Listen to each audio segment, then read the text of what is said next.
Bring on the money. This is what we often say as entrepreneurs because we are ready for financial success.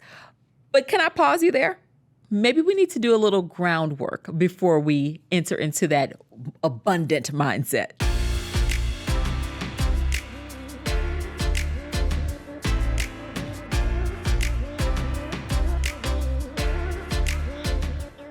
We all think of our financial success as entrepreneurs.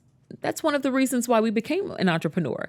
So we could freely do what we wanted to do and make as much money as we could possibly make.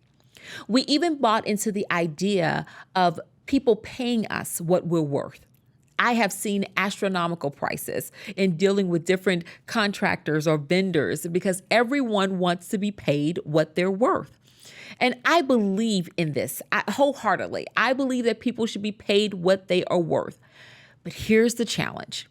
Are you doing the work? I know. Yes, it takes work to be an entrepreneur and to actually charge what you feel like you are worth. Well, let me go back a little bit. You're never going to be paid what you're worth.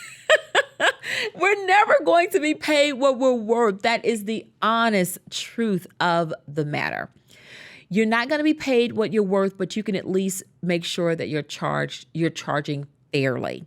The only way to do that is to stay relevant.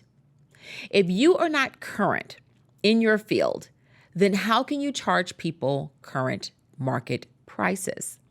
It's not fair to your customer. As an entrepreneur, it is important that we do the work. I'll give you an example. I have the wonderful opportunity of being a training and development leader. What that means is I train corporations and organizations in the for-profit as well as the nonprofit sector.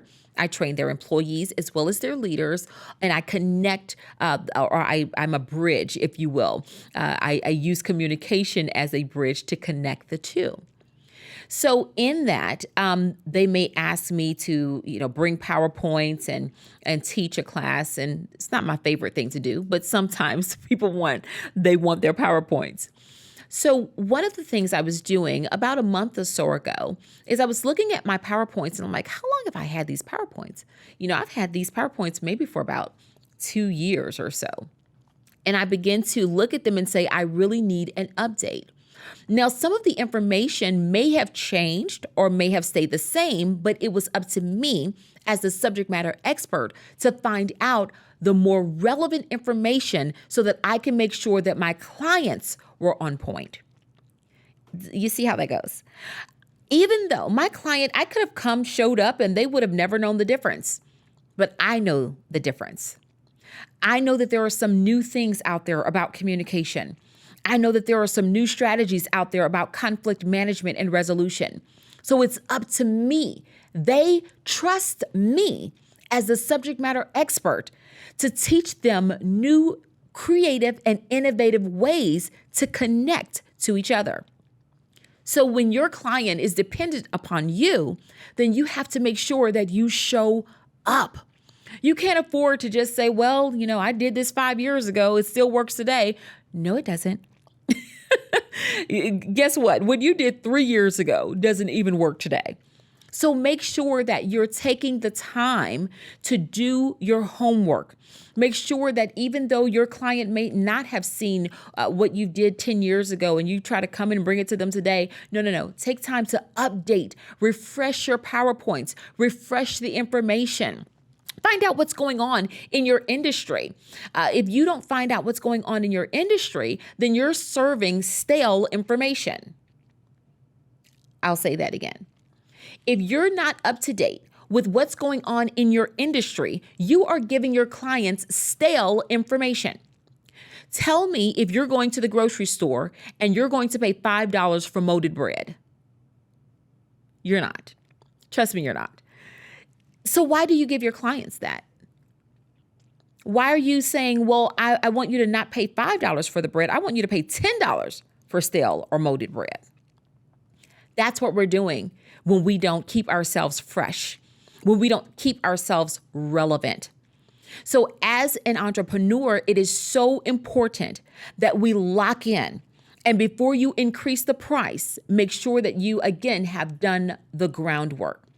What's going on in my industry? Why does this make me an industry leader?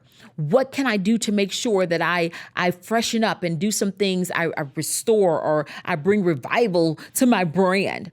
Sometimes we need to change our logos or change our taglines or change our colors. What is it that you need to do to make sure that you, again, remain relevant? If you're not remaining relevant, then you shouldn't be upcharging. You just keep your prices the same as they've been, because that's what you're giving people. So if we want to be financially stable, and if we want to increase our prices so that we can have the financial stability or the abundant outcome that we want to have, then we got to make sure that we do our homework.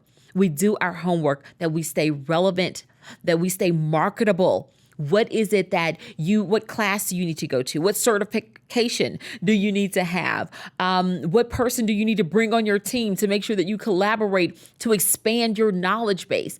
What is it that you need to do? And that's actually some homework that I need to give you today.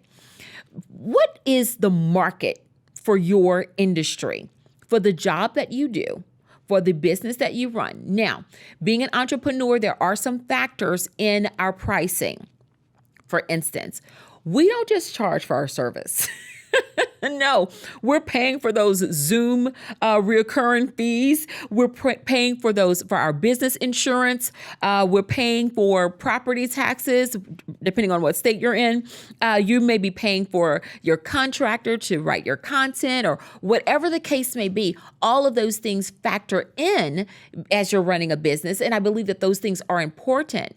But again, make sure that you understand who you are marketing to and you understand the cost of all of those things before you present your pricing. Does that help? I hope that helps, because your homework is going to be, I know it's going to be a lot, but that's okay. You can do this. That's why you're an entrepreneur, because you are up for the challenge. So write down everything that you're currently paying for to make sure that your client has the best service. You're providing them excellence. And once you do that, then you determine your price. Always stay fair. Always stay fair. Never just charge someone something because someone else is charging it. I think that's the worst way you can structure your pricing. Oh, well, someone else is charging $5,000, so I'll charge $5,000. No. What are you able to do in terms of your capacity? What are you able to handle? Are you able to, make sure that your clients can have all of these different little things that they ask for, these amenities, if you will, they ask for? Make sure that you're able to do that before you say yes, because you don't want to say yes to something that you don't have the capacity to do. Okay. So if you are ready to take your business to the next level, along with your pricing to the next level, let's make sure that we're fair and we do the work as entrepreneurs, because when we do that, we'll see the doors of opportunity open even wider. Until next time. I invite you to follow me on my social media platforms. I am on Facebook, Instagram, as well as LinkedIn. We have content going out daily for both your professional as well as your personal growth. I'll see you there.